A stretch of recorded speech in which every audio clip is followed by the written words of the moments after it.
მოგესალმებით. დღეს მინდა წარმოგიდგინოთ ლათინოამერიკული ლიტერატურის ერთ-ერთი ყველაზე მნიშვნელოვანი ნაწარმოების ლიტერატურული ანალიზი, ლიტერატურული განხილვა. ქართულზე საკმაოდ მწირი ინფორმაცია გვაქვს აღნიშნულ ნაწარმოებთან დაკავშირებით, ამიტომაც გადავწყვიტე, რომ ლათინოამერიკული ლიტერატურის მოყვარულთათვის და ასევე სტუდენტებისთვის, ვინც სწავლობს ამ ლიტერატურას უნივერსიტეტში, ჩამიწერა ეს განხილვა და იმედი მაქვს, რომ თქვენთვის იქნება საკმაოდ საინტერესო. საქმე ეხება ნაწარმოებს, რომელიც ერთ-ერთი საეტაპო ნაწარმოებია და პრინციპში უაღრესად მნიშვნელოვანი ნაწარმოებია მაგიური რეალიზმის ლიტერატურის განვითარებაში. ეს გახლავთ ნაწარმოები, რომელსაც არც ისე დიდი წარმატება ჰქონდა გამოქვეყნების საწყის ეტაპზე. გამოქვეყნებიდან პირველი 4 წლის განმავლობაში მხოლოდ 20 ეგზემპლარი გაიყიდა ამ ნაწარმოების, თუმცა წლების შემდეგ მოიპოვა საკმაოდ დიდი პოპულარობა და დღეს ერთ-ერთი უმნიშვნელოვანესი ნაწარმოებია ლათინოამერიკულ ლიტერატურაში. ეს ნაწარმოები გახლავთ ხუან რულფოს პედრო პარამო. რამდენიმე სიტყვას ვიტყვი ნაწარმოების ავტორზე. ეს გახლავთ ხუან რულფო, მექსიკელი მწერალი, რომელიც დაიბადა ხალისკოს რეგიონში, მას საკმაოდ რთული ბავშვობა ჰქონდა. გარდაეცვალა მამა, შემდგომ დედა, არ მიუღია სრული საუნივერსიტეტო განათლება, მხოლოდ ლიტერატურის კურსები გაიარა ბიზნეს და ფინანსებით. და მისი შემოქმედებას არც ისე მრავალრიცხოვანი ნაწარმოებებით ხასიათდება. მას მხოლოდ რამდენიმე რომანი ჰქონდა გამოქვეყნებული, მაგრამ ყველაზე ცნობილი არის პედრო პარამო. ხუან რულფო აღნიშნავდა, რომ მისი რეგიონი ხალისკო ხასიათდებოდა კუშტი და უხეში ხალხით, კუშტი და უხეში ხალხი ცხოვრობს ამ რეგიონში, იმიტომ რომ მათ სხვა რეგიონებთან შედარებით საკმაოდ რთულად განიცადეს დაპყრობა და დამპყრობლები დიდი სისასტიკით გამოირჩეოდნენ აი ამ რეგიონის ხალხების დაპყრობის დროს და ამიტომაც ეს სიკუშტი და უხეშობა ახასიათებს პედრო პარამოს პერსონაჟებსაც. ნაწარმოების წაკითხვას დავიწყებთ, უნდა გავიაზროთ მექსიკელების დამოკიდებულება სიკვდილის მიმართ, იმიტომ რომ ეს არის ნაწარმოები, სადაც ჩვენ ხვდებით სულებს, პრინციპში ყველა პერსონაჟი არის სული, გარდაცვლილი ადამიანი და ამას ჩვენ უკვე ვიგებთ, როდესაც ნაწარმოებს დავასრულებთ, მაგრამ უნდა აღვნიშნო ის, რომ ეს სულები არ ნიშნავს ის, რომ თქვათ ნაწარმოების მთავარი პერსონაჟების სულები არიან, არ ნიშნავს იმას, რომ ეს მიეკუთვნება საშინელებათა ჟანრის ნაწარმოებს, ან ეს სულები გარკვეულ შიშის გრძნობას ქმნიან მკითხველს, არა, ეს არიან სულები, რომლებიც წუხან, რომლებიც არიან სევდიანები და აი ამ ცდილობენ, რომ დაიმკვიდრონ ისე განკვიდრონ სასუფეველში, ან ჯირიხეთში, მაგრამ ამას ვერ ახერხებენ. ანუ ეს და ნაწარმოების დასაწყისში ხუან პრესიადო, რომელიც ჩადის კომალაში, პირველ ხვდება ამ სულებს და სულებთან იწყებს ურთიერთობას და კონტაქტს. აქედან ანუ აი ეს ყოველივე ადამიანის სულებთან კონტაქტი, ხო? არ უნდა ავიღოთ როგორც უცნაური მოვლენა, იმიტომ რომ პირველ რიგში საქმე გვაქვს მაგიურ რეალიზმთან და გარდა ამისა, ეს გამომდინარეობს მექსიკელების მიერ სიკვდილის აქმნის იდეიდან, იმიტომ რომ მექსიკელები სიკვდილს სხვანაირად გაიაზრებენ, ისინი არ მიიჩნევენ სიკვდილს როგორც მკვიდრის ტრაგედიას, ან საბოლოო დასასრულს, ისინი მიიჩნევენ, რომ ეს არის ბუნებრივი გაგრძელება და ადამიანი გარდაცვალების შემდეგ შეიძლება იყოს კონტაქტში ცოცხალ ადამიანებთან, მათ აქვს ასევე გარდაცვლილთა დღესასწაული, Día de los Muertos, სადაც გამოაქვთ გარდაცვლილების ტანსაცმელი, მათ საყვარელ საჭმელს ამზადებენ, ასევე ამზადებენ ჩონჩხის და თავის ქალის ფორმის ტკბილეულს და თითქოს რაღაც ირონიაც კი შეაქვთ სიკვდილთან დამოკიდებულებაში და ეს ირონიულობა, ეს სიკვდილის მარტივი აღქმა თითქოს ამარტივებს და აუბრალოებს სიკვდილს მათ თვალში, ასე რომ მექსიკელებისთვის გარდაცვლილთა სულებთან ურთიერთობა არც თუ ისე უცნაურია, ამიტომაც არც ჩვენ უნდა აღვქვათ ეს უცნაურებად, როდესაც ამ ნაწარმოებს ვკითხულობთ. გარდა ამისა, ნაწარმოებში აღწერილია სოფლის მოსახლეობა, სოფლის ხალხი. რულფო საკუთარი შემოქმედებით გვიჩვენებს ქრისტიანი და ადგილობრივი ხალხების ტრადიციებს, მათ განსხვავებულ სოციალურ-ეკონომიკურ მდგომარეობას, ასევე მათ შესაძლებლობების ნაკლებობას, მათ მარტოობას, გარიყულობას, ომს და ეს ყველაფერი ასახულია აღნიშნულ ნაწარმოებში. ნაწარმოები გამოქვეყნდა 1955 წელს და პირველი სათაური იყო ლოს მურმუიოს ჩურჩულები, იმიტომ რომ ჩურჩულს ძალიან დიდი მნიშვნელობა აქვს ნაწარმოებში, მაგრამ შემდგომში რულფომ ეს სათაური შეცვალა და დაარქვა პედრო პარამო.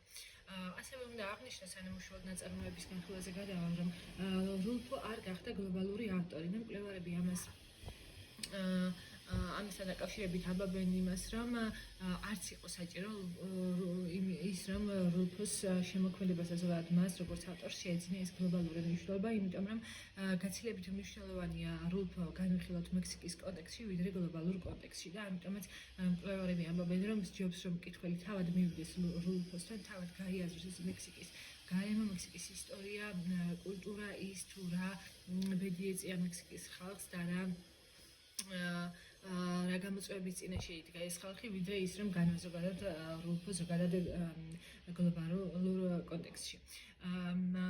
როგორც აღნიშნე, ეს არის საეტაპო ნაწარმოები მაგიური რეალიზმის ლიტერატურაში და მრავალ მახასიათებელს მოიცავს მაგიური რეალიზმის, მაგალითად, ეს არის მეტად ცოდვილი პერსონაჟები, რომლებიც ცდილობენ რომ გამოისყრեն თავისი ცოდვები, მაგრამ ვერ ახერხებენ, ასევე სისასტიკე სიხისტი მკვლელობები, რომლებიც მარტივად ხდება ძალიან გაუბრალოებული მკვლელობა და დანაშაული, ვთქვათ, გაუპატიურება, მკვლელობა, ინცესტის სცენები და ანუ ეს უკიდურესი ძალადობა არის გაზვიადებული და ასევე ეს ხვდებით გამეორებას, მუდმივ გამეორებას, დასასრული არ შეიძლება დასაწყისის გარეშე და პირიქით, ეს არის ის კი მითიური ციკლური დრო, რაც მიანიშნებს დროის წრებრულ მზვაზე, საიდან გამოსვლაც არც თუ ის პრინციპში შეუძლებელია.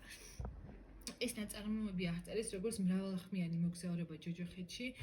ეს არის ნაწარმოები, რომელიც მოგონის ისეთი კითხვის პროცესი, თითქოს კიბეზე ავივართ, მაგრამ კიბეზე როცა ვიწყებთ ასვლას, ბოლომდე ვერ ავდივართ. შეიძლება ორი ნაბიჯი უკან გადავდგათ, 3 წინ, ან შეიძლება 4 უკან და 1 წინ.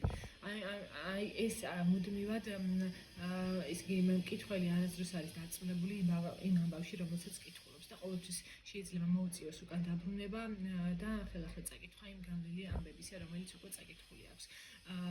და ეს ამბობენ, რომ პედრო პარამოს კითხვა გავს ადამიანს, ანუ მკითხველი გავს ადამიანს, რომელიც ნანგრევებში ცდილობს გასაღები იპოვოს, მაგრამ ეს ნანგრევები მის თვალწინ ნელა იშლება და ინგრევა. ასევე უნდა აღვნიშნო, რომ პედრო პარამოს პოპულარიზაციაში უდიდესი როლი ჰქონდა გაბრიელ გარსია მარკეს, იმიტომ რომ აღფრთოვანებული იყო მარკესი ამ ნაწარმოებით.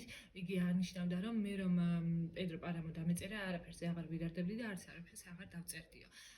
ეს ცნობილი დასაწყისი მარტოობის 100 წელიწადისა, რომელიც ალბათ ყველა ჩვენგანმა ზეპირად იცის.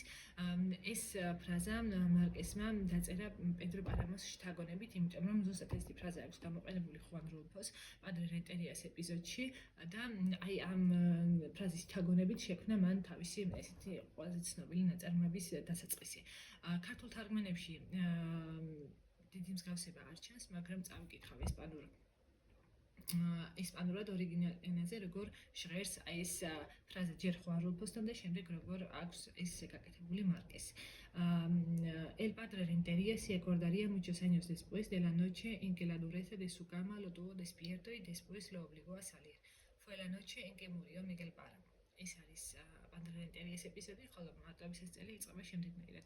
Muchos años después, frente al pelotón de fusilamiento, el coronel Aureliano Buendía había de recordar aquella tarde remota en que su padre lo llevó a conocer el hielo. ასე რომ ცხადია აქ მსგავსება. ასე უნდა აღნიშნო, რომ ნაწარმოების სირცულიდან გამომდინარე, მკვლევართა ერთმა ნაწილმა გადაწყვიტა, რომ ეს ეპიზოდები დაეშალა და ქრონოლოგიურად დაალაგებინა, მაგალითად, რომ წარმოვიდგინოთ ოთახი, რომლის კედლებიც გაბრტყელებულია, ერთ სიბრტყეზე განლაგებული ოთახის სივრცე, მაგრამ ბორხესი ამბობდა, რომ უაზრობა არის ამ ნაწარმოების ისე დაშლა ეპიზოდებად, მისი მთელი ლიტერატურული ღირებულება მდგომარეობს ფრაგმენტულ თხრობაში, ქრონოლოგიურ აცდენებში და ზუსტად აი ეს გულის მკითხველს სიამოვნებას, როდესაც მკითხველი მკითხულობს ამ ჩახლად თუ ამბავს, როდესაც თავიდან საკმაოდ რთულია მოვლენების აღქმა და ამბების აღქმა თუ რომელი პერსონაჟი რომელი ფრაზა ეკუთვნის, მაგრამ როდესაც ვამთავრებთ ამ ნაწარმოებს და ფაზლები თავის ადგილზე ჩდება, აი ამით გულის ავტორი უდიდეს სიამოვნებას მკითხველს. რაც შეეხება ისტორიულ კონტექსტს, მნიშვნელოვანი არის ისტორიული კონტექსტის განხილვა, ნაწარმოების გაანალიზების პროცესში, რა თქმა უნდა. ერთ-ერთი მნიშვნელოვანი მოვლენა იყო ელ პორფორიატო, პორფორიო დიესის დიქტატურა მექსიკაში, რომელიც გრძელდებოდა 35 წლის მანძილზე. ეს პერიოდი იწყება 1876 წლიდან და მთავრდება 1911 წელს. პორფორიო დიესი იყო დიქტატორი, ისეთივე დიქტატორი, როგორც დამახასიათებელი იყო ლათინო ამერიკის მრავალ ქვეყანაში. ყველაფერი ექვემდებარებოდა პრეზიდენტს. ეს პერიოდი ხასიათდებოდა უსამართლობით, რასობრივი უთანასწორობით, სოციალური უთანასწორობით, რეპრესიებით და ასე შემდეგ, ყველა იმ ფაქტორით, რაც ახასიათებს დიქტატურას. გარდა ამისა, ნაწარმოებში გამოხატულია მექსიკის რევოლუცია და მექსიკის რევოლუცია იყო ის მოვლენა მექსიკის ისტორიაში, რომელიც მრავალ ლიტერატურულ ნაწარმოებში ასახული, იმიტომ რომ ძალიან დიდი მნიშვნელობა ჰქონდა მექსიკის ისტორიაში. რევოლუცია დაიწყო სწორედ პორფორიო დიესის დიქტატურის წინააღმდეგ აჯანყებით. გლეხობამ დაიწყო შეიარაღებული ბრძოლა მიწისა და თავისუფლებისთვის, იმიტომ რომ გლეხებმა უკვე ამ პერიოდიდან გლეხებმა დაიწყეს ბრძოლა მიწისათვის. და მექსიკის რევოლუციას ჰქონდა მრავალი მიზეზი, ეს იყო პორფორიო დიესის დიქტატურა, კასიკების მიერ გლეხობის ჩაგვრა, უსამართლობა, მძიმე სამუშაო პირობები და ასე შემდეგ. და მექსიკის რევოლუციის ერთ-ერთი გამორჩეული ლიდერი, ერთ-ერთი პირველი ლიდერი იყო ფრანსისკო მადერო, მაგრამ მექსიკის რევოლუციამ მრავალი ლიდერი შეიცვალა, იმიტომ რომ ამ ლიდერებს კლავდნენ შემდეგ დაანაცვლებდნენ ერთმანეთს და მრავალი ეტაპი გამოიყოფა რამდენიმე ეტაპი გამოიყოფა მექსიკის რევოლუციაში. საბოლოოდ 1917 წელს მიიღეს კონსტიტუცია, რომელიც უზრუნველყოფდა ინდივიდუალურ უფლებებს და კრძალავდა მონოპას. ეს და მექსიკის ერთ-ერთი უდიდესი მონოპოვარი იყო ის, რომ მოხდა მიწის ნაციონალიზაცია და მიწა განაწილდა გლეხებზეც. გარდა ამისა, ერთ-ერთი მთავარი და მნიშვნელოვანი მოვლენა ასევე იყო გერა კრისტერა, რაც არის კრისტეროსების ომი. ეს ომი იყო მექსიკის რევოლუციის ერთგვარი გაგრძელება, რომელიც მოიცავდა პერიოდს 1926-1929 წლამდე. ეს ომი იყო ერთგვარი სამოქალაქო ომი და იგი ეწინააღმდეგებოდა ეგრეთ წოდებულ კალიესის კანონს. კალიესი იყო მექსიკის პრეზიდენტი, რომელმაც მიიღო კანონი, რაც ზღუდავდა კათოლიკური ეკლესიის გავლენას მექსიკაში. და გარდა ამისა, 1917 წელს მიღებული კონსტიტუციას ზღუდავდა ეკლესიის უფლებებს, ამიტომაც მოხდა დაპირისპირება ეკლესიასა და სახელმწიფოს შორის. სასულიერო პირები ჩაარჩნენ ომში და მათ დაიწყეს ბრძოლა სახელმწიფოს წინააღმდეგ. დიდი მსხვერპლი მოჰყვა ამ ომს და საბოლოო ჯამში ორივე მხარე წავიდა გარკვეულ დათმობებზე, შედგა მოლაპარაკება, რომელშიც ასევე მონაწილეობას იღებდა ამერიკის ელჩი და საბოლოო ჯამში კონფლიქტი დასრულდა 1929 წელს, მაგრამ შემდეგ კიდევ იყო მეორე ქრისტესობის ომი. ნაწარმოებში გამოიყოფა ორი ძირითადი ხაზი, ერთი არის ხუან პრესიადოს ხაზი, მეორე პედრო პარამოს ხაზი. ხუან პრესიადოს შემთხვევაში აღწერილია მისი ამბავი, როდესაც იგი ჩადის კომალაში და ურთიერთობა აქვს გარდაცვლილთა სულებთან, ხოლო მეორეს მხრივ ეს არის პედრო პარამოს ამბავი, მისი აღწერილია მისი ბავშვობა, მოზარდობა და უკვე მისი ძალაუფლების მოხვეჭის პერიოდი, როდესაც იგი ჩაგრავს კომალას მოსახლეობას, შემდეგ როდესაც იგი გადაწყვეტს, რომ იყოს მოქმედო და ამის შური იწიოს კომალას და შემდეგ მისი სიკვდილი და გარდაცვალება. ახლა გადავიდეთ უშუალოდ ტექსტის განხილვაზე. ნაწარმოები იწყება საკმაოდ საინტერესოდ, როდესაც დოლორის პრესიადო გარდაიცვლება და იგი სხვა პრესიადოს სთხოვს სიკვდილის წინ, რომ წავიდეს კომალაში და იპოვოს მამა, იძიოს მას შური და ყველაფერი გადავხადავს სამაგიერო იმისთვის, რაც მან დაუშავა თავად დოლორეს და მის შვილს ხუანს. ხუანი ამბობს, რომ თავიდან ეს დაპირება დედას მისცა იმის გამო, რომ ის კვდებოდა და ამიტომაც სხვა პასუხს ვერ გაცემდა, თუმცა არც ფიქრობდა კომალაში წასვლას, მაგრამ შემდეგ დაფიქრდა და გადაწყვიტა, რომ ეპოვა მამამისი და იწყება მისი მოგზაურობა კომალაში. როდესაც მიდის კომალაში ხუან პრესიადო, პირველი მისი შემხვედრი არის აბუნდიო მარტინესი და აბუნდიო მარტინესი მას აწვდის პირველ ცნობებს კომალაზე და თავად პედრო პარამოზე. კომალაზე ეუბნება, რომ აქ ეს არის უკაცრიელი ადგილი, სადაც არავინ არ ცხოვრობს და როდესაც მიხვალო თუ კი ვინმეს პოვნა გინდაო, ის მამა შენი რომ ც არ იყოს, მაინც გაეხარდება შენი პოვნა, იმიტომ რომ აქ ადამიანი აღარ ჭაჭიანებს, ამიტომაც შვილი იქნები თუ არ იქნები, მაინც გაიხარდება ჩვენი ნახვა ისეთი გაუკეთრიელებულია ის ადგილია. და მეორე რაც ზეუბნება არის რომ კოლმელანში ძალიან დიდი სიცხეა და ჯიჯუხით ეშედერებით აქ სიცხეა, რომ ჯიჯუხითიდან ადამიანის აბნის წასაღებად მოbrunდებაო. იგი აწვდის ცნობებს პედრო პარამოსთან დაკავშირებით, ამბობს რომ პედრო პარამო არის ყველას მამა და ყველას ნათლია ამ ქალაქში და მაგრამ იგი მან უარყო შვილები და არც ერთი არ ცნო, შვილები კი ვიყავით, მაგრამ როგორც გერებს ისე გვექცეოდა მთელი ცხოვრებაო. და ანუ ეუბნება მის ხასიათზე რომ იყო საკმაოდ კუშტი და ცოფიან ძაღლს გავდაო და ამის შემდეგ უკვე მიდის და გადადის ამბავი ედუვიხის დიადას სახლში. და აი ედუვიხის დიადას სახლში, როდესაც მიდის პედრო ხუან პრესიადო და მასთან აქვს უკვე კონტაქტი, აქედან ვიგებთ რომ თურმე აბუნდიო მარტინეს მიუსწავლებია მისთვის გზა ედუვიხის დიადას სახლისკენ. ასევე მნიშვნელოვანი არის აქ აღნიშნოთ, რომ აბუნდიო მარტინესი არის ის პერსონაჟი, რომელთაც იწყება და მთავრდება რომანი.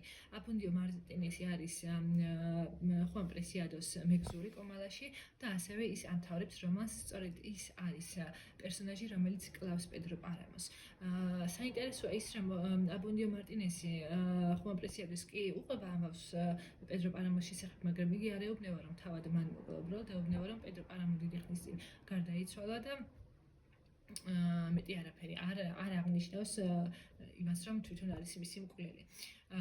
ამის შემდეგ, როდესაც ხუან პრესიადო ხდება ედუვიხის დიადას,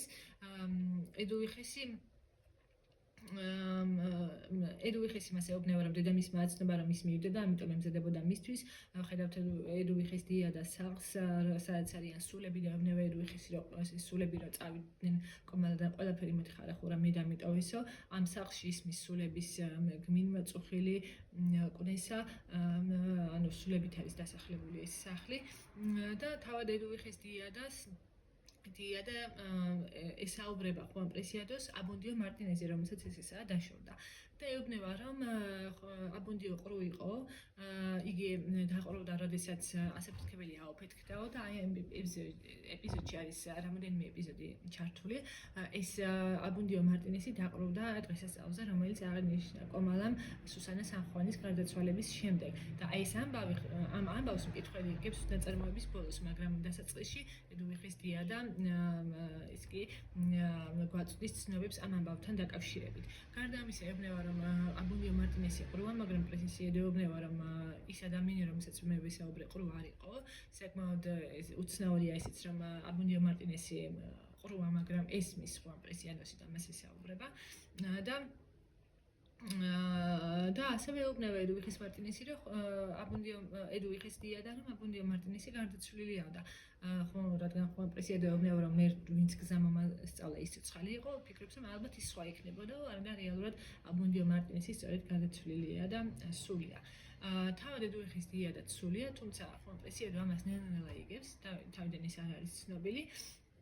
და ედუვიხის დიადასთან დაკავშირებით მის ამბავს შემდეგ ვეცნობით, როდესაც მისი და პადრე რენტერია სთხოვს ედუვიხის სულის ცხონებას, მაგრამ პადრე მას უარს ეუბნება, იმიტომ რომ ვიგებთ, რომ ედუვიხეს თურმე ბავშვი გაუჩენია, მაგრამ მამაბაზე უარი უთხრეს და ამიტომ თავად ზრდიდა ამბავს და ამ გაჭირვების შემდეგ მან ვეღარ გაუძლო და თავი მოიკლა, ამიტომაც ეს ძალიან მძიმე ცოდვა ჰქონდა ედუვიხის და პადრე რენტერია ბევრ ფულს თხოვდა მის დას მარიას, რომ მას ელოცა და დახმარებოდა მას იმისთვის, რომ მის დას სასופველი დაემკვიდრებინა.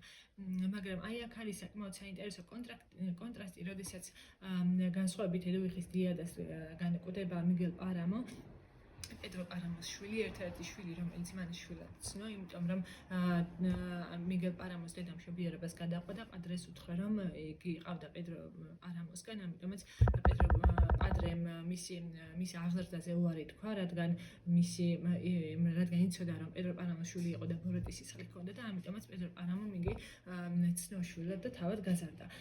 ვეცნობით ამბავს, როდესაც მიგელ პარამო წმინდან ჩამოვარდება და კვდება მიდის ედუვიხის დიადასთან და ისაუბრება მას, აქედან ვიგებთ, რომ ედუვიხის დიადა სული ყოფილა და როდესაც მიგელ პარამო კვდება, მიდის პედრო პარამო პადრესთან, მას ფულს აძლევს და სთხოვს, რომ მისი შვილისთვის ილოცოს და პადრეც ლოცულობს მისთვის. ამ შემთხვევაში და მიგელ პარამო არის პერსონაჟი, რომელიც საკმაოდ უარყოფით პერსონაჟია, იგი ბევრ დანაშაულში არის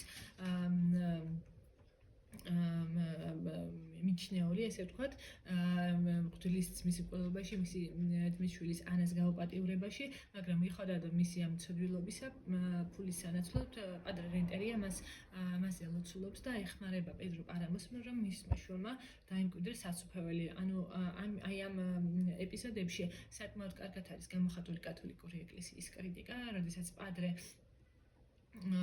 ვერ ეხმარება გაჭირვებულებს და იგი და მისი თქვათ დახმარება მხოლოდ ფულის სანაცვლოდ არის შესაძლებელი. მარიას ეუბნება ედუიხისის დას, რომ მხოლოდ ღმერთის იმედად შეგიძლია იყო, მე ვერაფრით დაგეხმარები, იმიტომ რომ ფული არ გაქვსო, მაგრამ სამაგიეროდ პედრო პარამოს ეხმარება თავისი რომ თქვათ თავისი შვილი ცხონდეს. კათოლიკური რელიგია ამ შემთხვევაში სამოთხის კარს უკეთავს აი ამ სულებს, რომლებიც წუხან და რომლებსაც სურთ, რომ საბოლოო ჯამში სასუფეველი დაიმკვიდრონ და მათ მხოლოდ ჯოჯოხეთის კარს უტოვებს ღიას.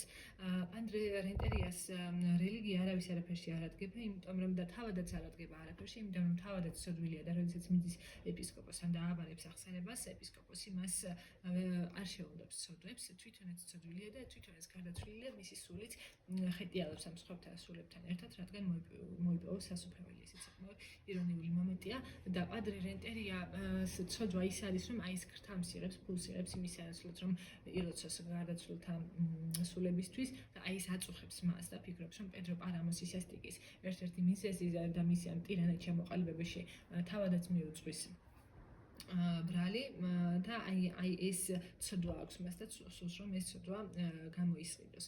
მის ეს რელიგია პრინციპში არც მისთვის არის ესე იგი გამოსავალი და ანუ რელიგიასთან დამოკიდებულება იმ სასულიერო პირის გამოხატულია იმით, რომ იმას უძილება თავის ცოდვების გამო ვერ იძინებს წუხს და ძილის წინ წმინდანების სახელებს ჩამოთვლის ხოლმე იქნებ დაიძინოს, მაგრამ ვერც წმინდანები ვერც აქშველიან მას და მაინც ვერ იძინებს და მაინც ვერ შველის ამ უძილობას.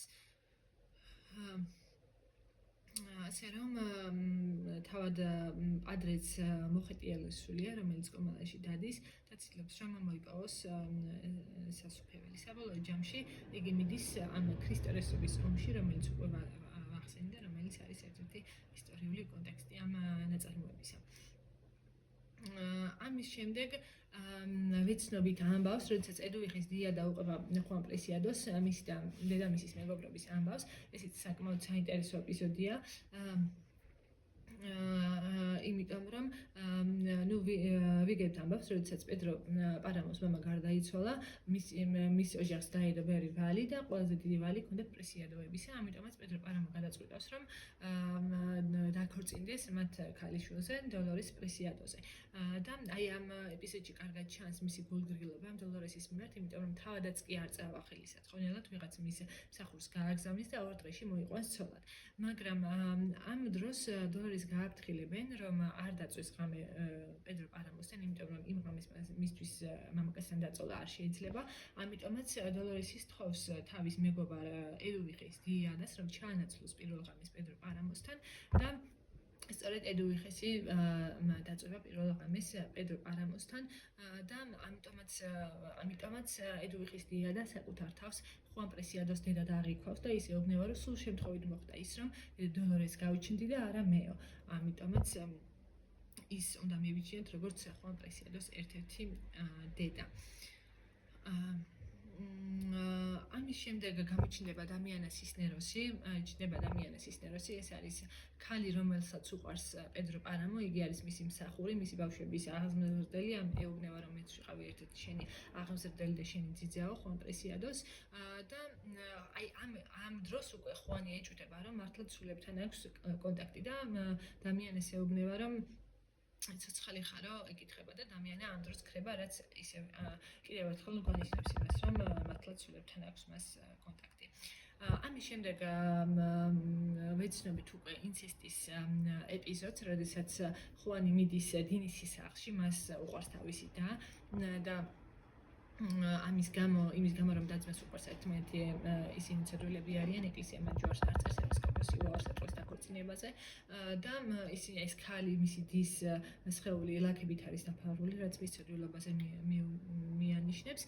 ორივენი არიან შიშვლები, ქალი და კაცი და ის გვახსენებს რა თქმა უნდა ადამს და ევას, თუ ადამიანის და ევისთვის აკრძალული ხილი იყო ის ვაჟლია, მათთვის აკრძალული ამბავი არის ინცესტი, მათი აკრძალული სიყვარული.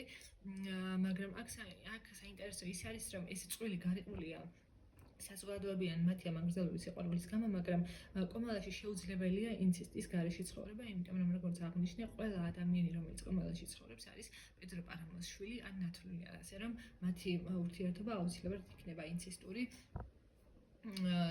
იმიტომ რომ სხვანაირად შეუძლებელია. მათთან მიდიან სულები და ეუბნებიან, რომ ხომ არ გინახავთ დასალიერიო, მაგრამ ისინი ეუბნებიან, რომ არაფერი ჩვენ ამის შესახებ არ ვიცით და ჩვენ არაფერი გვაბადია სულის გარდა. ეს აღნიშნავს იმას, რომ ეს გარდაცვლილთა სულებმა არ იციან დასასრული სად არის. ისინი არიან მოხიტიელი სულები და შუაში არიან გაჭედელები. არც ვერც ჯოჯოხეთში ხვდებიან და ვერც სამოთხეში და აი ყოველი ეპიზოდის დროს აი ეს კიდევ მკაფიო ხდება. ამის შემდეგ აი ამ დინისის და მისი დის ანუ იგივე ევას სახლში ხედავთ ხუანს და ამის შემდეგ უკვე ცხრება გადადის საფლავში. საფლავში ვიცნებით მას და დოროთეას ერთად არის დამარხული, მისი და დოროთეას დიალოგს ვეცნობით და ამ დიალოგიდან ვიგებთ მისი გარდაცვალების ამბავს თუ როგორ გარდაიცვალა ხუან პრესიადო. დოროთეა არის საკმაოდ საინტერესო პერსონაჟი. დოროთეას ეუბნება, რომ ჩურჩულება მომკლესო და ჩურჩულება მოკლეს ხუან პრესიადო, ესეც საკმაოდ საინტერესოა. და დოროთეა ეუბნება, რომ მე და დინის მეკიპოვით და დაგამარხეთ, ანუ სულებმა დამარხეს გარდაცვლილი ხუან პრესიადო. თუმცა ეს არის მაგიური რეალიზმი და ეს უცნაური ეპიზოდები არ უნდა იყოს გასაკვირი. ჩვენ უნდა დავუჯეროთ ავტორს, როგორც ის გვიყვება ამბავს, ისე უნდა მივყვეთ მას. დოროთეას პერსონაჟი არის საკმაოდ საინტერესო და ეს მისი ეპიზოდი არის საკმაოდ სენსიტიური და მგრძნობიარე. დოროთეას უნდა რომ ყოლოდა შვილი, მაგრამ არ ყავს შვილი. იგი მოხუცი იყო უკვე და მათხოვრობით ირჩენდა თავს, როდესაც გარდაიცვალა, მაგრამ მანამდე მას იგი აღწერს, რომ გულთან მიხუტებული ყავს ბავშვი, რომელიც არის პუტკუნა, აქვს პუტკუნა თითები, საკმაოდ ის მგრძნობიარე აღწერა არის თავის შვილისა, ჩვილი ბავშვის და მაგრამ საბოლოო ჯამში აღმოჩნდება, რომ თურმე ეს შვილი არ ყოფილა, ეს ყოფილა რაღაც ფუთა, რომელსაც დოროთეას შვილი დაღიქვავდა და როდესაც დოროთეა გარდაიცვლება, აღმოაჩენს იქ გარდაცვლილთა სამყაროში მას ეტყვია, რომ თუმე შეშლიათ და შენ შვილი შეუძლებელი იყო, რომ შენ შვილი გყოლოდე, იმიტომ რომ შენ გული დედის გაქვს, მაგრამ სხეული უნაყოფო გაქვსო. და უკვე ელოდება დოროთეა, რომ სიკვდილის შემდეგ მაინც იპოვის თავის შვილს, მაგრამ ვერც ამას ვერ აღწევს, იმიტომ რომ აქ იმდენი ანგელოზია და ყველა ერთმანეთს გავს, რომ ანგელოზებს შორის რას გაარჩევ ჩემი შვილი რომელიაო. და აი ამის მერე უკვე მოწყალების ხონა დაიწყე, სიკვდილს დაუწყე ლოდინიო, აქ ვერავინ ვერ მომჩნევდაო და ამის შემდეგ უკვე იგი პოულობს გარდაცვლილ ხუან პრესიადოს და გადაწყვეტს, რომ მასთან ერთად დაიმარხოს. გადაწყვიტა, რომ ჩემი ძვლები შენთვის ჩამომაყოლებინაო და აქვე მივწოლილიყავი ისე, რომ არავის არ შევემჩნიო. და ამ შემთხვევაში უკვე დოროთეა აღიქვავს ხუანს თავის შვილად და დოროთეა არის ხუან პრესიადოს კიდევ ერთი დედა. და ეუბნება, რომ ჩემი ძვლები შენს ხელებშუა ის კი ჩაგიდევ და ისე დავიმარხე შენთან ერთად თუ არა და შენ უნდა მეჭირო ხელშიო. ხუანს ეუბნება, რომ ახლა უკვე ნურაფრის მოგეშინია, იმიტომ რომ გარდაცვალების შემდეგ საშიში უკვე არაფერია. ამ სულებთან დაკავშირებით როგორც დასაწყისში აღნიშნეს არანაირი საერთო არ აქვს, აქ არის წუხილი და სევდა და არა შიში. და ამ შემთხვევაში დოროთეას ისე იგი გარდაცვლილი ხუანი დამარხული ხუანი უნდა წარმოვიდგინოს და მის ხელში დოროთეას ძვლები, ანუ იმის მაგივრად რომ დედას შვილი ეჭიროს ხელში, პირიქით ხდება შვილს უჭირავს დედა ხელში, ეს ვიზუალურად ესეთი წარმოდგენა რომ შეგვექმნას. როლები არის შეცვლილი. მაშინსადამე ხუან პრესიადოს ყავს სამი დედა, პირველი მისი ბიოლოგიური დედა არის დოლორეს პრესიადო, მეორე არის ლუიხეს დიადა, რომელმაც ჩაანაცვლა დოლორესი პირველ ღამეს, მისი მასპინძელი მეგობარი, იმ სამყაროში მისი ქვეყნიურ სამყაროში გარდაცვალთა სამყაროში მისი მეგზური და მესამე დედა უკვე გარდაცვალების შემდგომ მისი დედა არის დოროთეა, რომელიც იყო უშვილო და აყენებდა და უნდა რომ შვილი ყოლდა და ეს შვილი ხდება ხვან პრესიადო. ამის შემდეგ უკვე ვეცნობით სუსანა სან-ხუანის პერსონაჟი, სუსანა სან-ხუანი და მისი მოახლე ხუსტინა. სუსანა სან-ხუანი შემოყავს კომალაში მის მამას, ბართოლომე სან-ხუანს, რომელსაც შემდეგ პედრო პარამო კლავს. და ვეცნობით სუსანას ამბავს მის სიყვარულს, ამას მოგვიანებით ცოტა უფრო ცლად ვისაუბრებ.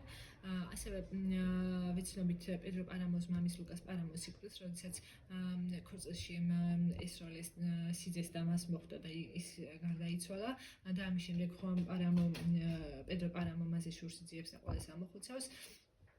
და სუსანა სან-ხუანი, რომელიც უყვარს პედრო პარამოს, საბოლოო ჯამში კვდება და მისი გარდაცვალების შემდეგ კომალაში ზეიმს მოაწყობენ გარდა იმის მაგივრად რომ იგლოვან და ამაზე გაბრაზდება პედრო პარამო, ცეცხლს მისცემს თავის სახლს, დაჯდება სავარძელში თავის სახლის წინ და ის უმოქმედოდ არაფერს არ აკეთებს და ამით უნდა რომ კომალაზე შური იძიოს და ხალხი შილით დაიხოცოს, მაგრამ ნელ-ნელა ამ მომენტიდან უკვე კომალა ნელ-ნელად იცლება ხალხისგან და ხდება უკაცრიელი ადგილი.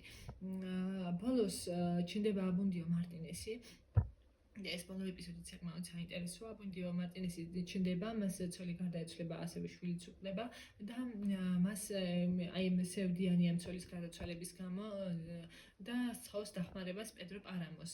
სთხოვს რომ ნუ გეშისწეს მას დაეხმაროს, აქ არა ეს ვარ მატერიალურ დახმარებაზე, უბრალოდ უნდა მისგან თანაგრძნობა, მაგრამ პედრო პარამო მას ყურადღებას არ აქცევს და აი ამის შემდეგ უკვე ვიგებთ დამიანესის ნეროსის ყვირილს და სისხლიან აბუნდიო მარტინესის სისხლიან ხელებს და ნუ ცხადია რომ აბუნდიო მარტინესი კლავს დამიანესის ნეროს და პედრო პარამოს.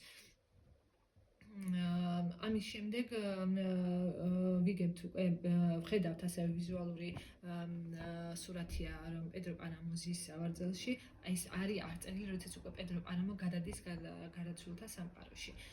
პედრო პარამოზის უძრავად და ამის შემდეგ უნდა რომ ხელები აწიოს, მაგრამ ვერ წელს ძვრება ერთი ხელი და ერჭება მიწაში. ამის შემდეგ დამიანე ეუბნება რომ საჭმელს ხوار მიირთმევ თუ ანუ ეს ნიშნავს იმას რომ დამიანე მას უძღვება გარდაცვლილთა სამყაროში და დამიანემ ხელები შემოხვია, პედრო ადგა და დაეცა, მისი არსება აკელდა, შველას ითხოვდა, მაგრამ ხმამაღლა სიტყვას კი არ დასცდენია. მისი სხეული ნაწილება დაიშალა, ბრაგვანი მოადინა და დარჩა ასე ლეშის გროვად. ეს არის ქართული თარგმანი, მაგრამ ესპანურ თარგმანში ბოლო წენდებაში წერია რომ se fue desmoronando como si fuera un montón de piedras. ესპანურ ვარიანტში, ორიგინალში ავტორი ამბობს, რომ იგი იქცა ქვების გროვად. ანუ ქვად იქცა პედრო პარამო. ეს არის ნაწარმოების დასასრული, როდესაც ჯერ აბუნდიო მარტინესი კლავს დამიანესის ნეროს და პედრო პარამოს და შემდეგ მისი გადასვლა გარდაცვლილთა სამყაროში, მისი სხეულის დაშლა, ქვად-ქცევა და საბოლოოდ დამკვიდრება ამ გარდაცვლილთა სამყაროში. თუმცა მისი სულიც არის ასევე მოხეტიალე სული. საკმაოდ საინტერესოა ნაწარმოების პერსონაჟების სახელები და ცნობილია რომ ხუან რულფო დადიოდა ხოლმე სასაფლაოებზე და სასაფლაოს ქვებზე აკვირდებოდა და იქ ის შთააგონებდა მას რომ შეექმნა ესე საინტერესო პერსონაჟების საინტერესო სახელები, მაგალითად აბუნდიო მარტინესი, ხუან პრესიადო, პედრო პარამო, ედუვიხის დია და დამიანესის ნეროსი და ასე შემდეგ. თავად პედრო პარამო ნაწარმოების სათაური საკმაოდ სიმბოლურია, იმიტომ რომ პედრო ნიშნავს მომდინარეობს პიედრადან, ანუ სიტყვა პიედრადან, რაც ნიშნავს ქვას ესპანურად და პარამო არის იგივე დესიერტო, ანუ უდაბნო, ანუ ქვა და უდაბნო, ანუ რაც ნიშნავს პრინციპში ჯოჯოხეთის სიმბოლოებია. და თავად კომალა ეს არის ცხელი ადგილი, რომელიც გამოგონილი ქალაქია, დღესდღეობით კი არსებობს ქალაქი კომალა, მაგრამ იმ პერიოდში ის არ არსებობდა. ეს არის გამოგონილი ადგილი ავტორის მიერ.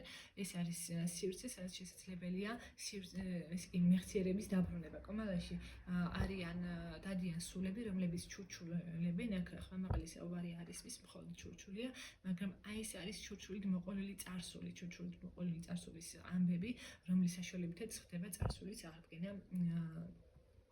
ხუან პრესიადოსის და შემდეგ უკვე მკითხველისთვისაც. ეს არის განადგურებული ადგილი, გამხმარი ადგილი, სადაც ახალი სიცხლე არ არის, რეფუხიო საპონდიოს შვილი უკვდება, დოროთეას შვილი უნდა და არ ყავს.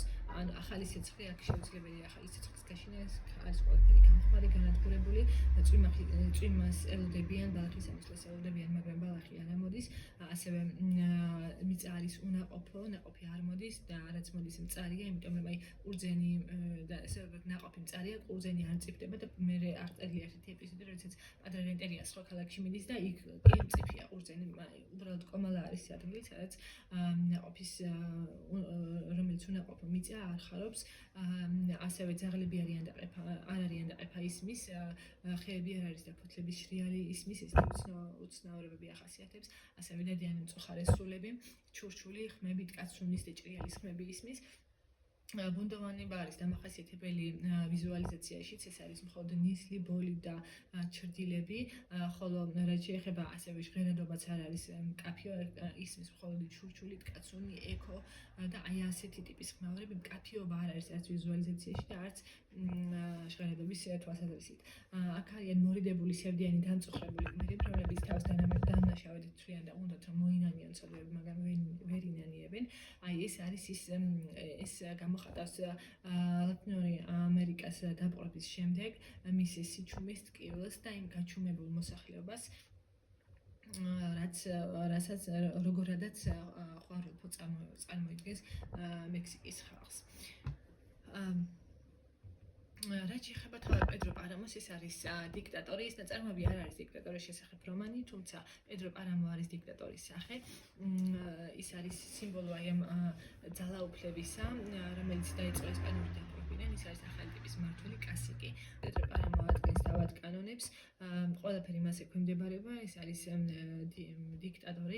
დიქტატორის სახე და მას მრავალი დანაშაული მიიწვევს კომალას ხალხის წინაშე, მაგალითად ტორბიო ალდრეტეს უსამართლოდ ართმევს მიწას და შემდეგ კლავს, დოლორეს ანგარებით ირთავს ცოლად, შვილებს არ ცნობს, რევოლუციონერებს ატყუებს, ბართოლომე სანხუალინი მოაკვლევინა სუსანას მამა, რომ მისთვის ხელი არ შეეშალა სუსანას მოპოვებაში, ასევე ნოტარიუსს ატყუებს, არ აძლევს საკმარისი გასამრჯელოს, ასევე რომელიც მას ეხმარებოდა მის მიერ შედენილი დანაშაულების დაფარვაში. ასევე აბუნდიო მას ბოლოს, როდესაც დახმარებას თხოვს და ნუგეშის თხოვს არ აქცევს ყურადღებას, არის მკვლელი, მატყუარა, მოღალი და ყველა უარყოფითი ჩვევები ახასიათებს მას, ხალხი არ ადარდებს, მაგრამ ერთადერთი მისი, ესე იგი, რაც შეგვიძლია დადებით კონტექსტში გავაანალიზოთ მისი პერსონაჟი, ეს არის მისი უკიდეგანო სიყვარული სუსანას მიმართ. ეზიზღება კომალას ხალხი, მაგრამ მას უყვარს სუსანა და ცდილობს, რომ მისი სიყვარული მოიპოვოს, თუმცა ამას ვერ აღწევს. და პედრო პარამოსთან დაკავშირებით აუცილებლად უნდა აღვნიშნოთ, რომ კომალაში ყველა მისი შვილია, როგორც აღვნიშნეთ, მაგრამ იმ მომენტში, როდესაც ხომპრესია ჩადის კომალაში აღარავინ აღარ ცხოვრობს, ეს არის გაუკეთილებული უდაბნო. რაც მიანიშნებს იმაზე, რომ დიქტატორის ესეთი ტირანის და დიქტატორის მმართველობა არანაირ შედეგს არ იღებს, მიუხედავად იმისა, რომ მას ჰქონდა ჭარბი სექსუალური ურთიერთობები და ყველა მისი შვილი იყო კომალაში, დღესდღეობით კომალაში უკვე არავინ აღარ არის დასახლებული და გაუკეთილებულია ეს ადგილი და თავადაც იქცევა ქვების გროვად. ანუ ამ ტიპის ადამიანის, ამ ტიპის დიქტატორის მმართველობა არის უშედეგო და საინტერესოა ნაწარმოებში გამოხატული გმირების იდენტობა, იმიტომ რომ ყველაფერი როგორც აღნიშნე ეს ყველაფერი ბუნდოვანი, არაფერი მკაფიო არ არის, მაგრამ გარდა ამისა ადამიანების ცხოვრებაც თითქოს არ არის კონკრეტული და ადამიანების იდენტობა აქ ქვეშ დგას. თავად ადამიანები არ ფლობენ საკმარის ინფორმაციას საკუთარ ცხოვრებასთან დაკავშირებით. აი მაგალითად ედუიხესმა არ იცის მოხდა თუ არა რამე მასა და პედრო პარამოს შორის, როდესაც პირველ ღამეს ჩაანაცვლა დოლორეს დია და იგი იკითხება მოხდა რამე თქვენ შორის, მაგრამ ედუიხესმა არ იცის. ანუ ეს უყურადღებობა არის აღწერილი, რაც ალბათ იყო იმის საწინდარი, რომ აი ეს ხალხი დაიყვეს და ასე სასტიკად მოექცნენ მათ. ასევე დოლორეს პრესიადო, როდესაც იგი მიყვება პედრო პარამოს ცოლად, იცის რომ მას არ უყვარს, იცის რომ შეიძლება ცოტა ხნის შემდეგ მოწინდეს და სხვა ქალებთან დაიწყოს სიარული, მაგრამ ის ამაზე თანახმად თავარია რომ აი ის გაყვეს ცოლად, ის უხარია და ისიც იცის რომ იგი პედრო პარამო მისი ერთგული არ იქნება, მაგრამ მისთვის ეს პრობლემას არ წარმოადგენს. ასევე დამიანეს ისნეროსი, რომელსაც უყვარს პედრო პარამო, იცის რომ სხვადასხვა ქალებთან დადის პედრო და უგაგონებს კარზე და მათ სახლში შედის. ერთ-ერთი ეპიზოდი აღწერილი, როდესაც უკაკუნებს კარს ადამიანის ისნეროს, მას კარი ჩაკეტილი აქვს და არ უღებს კარებს, თუმცა უნდა რომ პედრო მასთან მივიდეს. ამის შემდეგ დამიანა ყოველთვის ღიას ტოვებდა თავის სახლის კარებს, მაგრამ პედრო ამის შემდეგ მასთან არასდროს მისულაო და ელის პედროს, მაგრამ მასთან არ მიდის. მიუხედავად იმისა, რომ იცის, რომ სხვა ქალებთანაც დადის. ამ შემთხვევაში ეს ერთგულების თემა ქალის იდენტობა, ქალის ინდივიდუალიზმი, რა თქმა უნდა, დაკარგულია. ასევე პადრე რენტერიას დისშვილის ანას ეპიზოდი, როდესაც ხალხი მიგელ პარამოს მის გავპატიურებაში ადანაშაულებს, ბრელი ეუბნება მას, რომ ნამდვილად მიგელმა გავაპატიურა თუ არა, მაგრამ მან ეუბნება, რომ არ იცის. არ დაუნახია ვინ იყო, უბრალოდ ასე მითხრა, რომ მიგელი ვარო, სხვა მხრივ არანაირი